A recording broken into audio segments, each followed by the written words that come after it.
Today's morning devotional. Learning from the divine teacher. And he shall sit as a refiner and purifier of silver, and he shall purify the sons of Levi, and purge them as gold and silver, that they may offer unto the Lord an offering in righteousness. Malachi chapter 3 verse 3. Here is the process, the refining, purifying process, to be carried on by the Lord of hosts.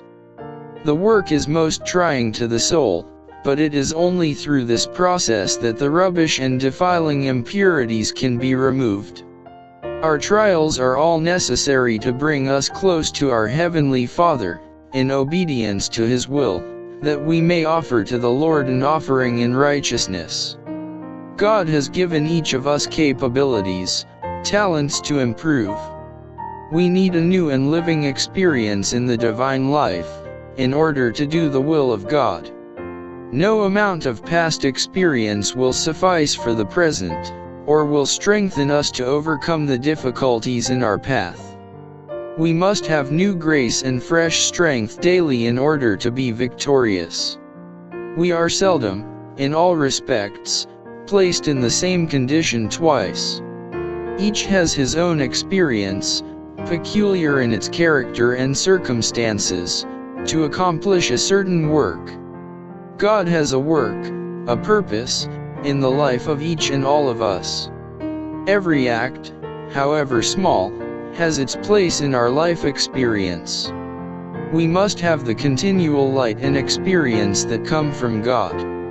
We all need them, and God is more than willing we should have them, if we will take them. He has not closed the windows of heaven to our prayers, but there are those who have felt satisfied to pass on without the divine help they so much need. We need to learn of the divine teacher as much now as at any period of our lives, and even more. And the more experience we gain, the nearer we draw toward the pure light of heaven, the more shall we discern in ourselves that needs reforming. We may all do a good work in blessing others, if we will seek counsel of God, and follow on in obedience and faith. The path of the just is a progressive one, from strength to strength, from grace to grace, and from glory to glory. The divine illumination will increase more and more, corresponding with our onward movements, qualifying us to meet the responsibilities and emergencies before us. Real godliness is diffusive and communicative.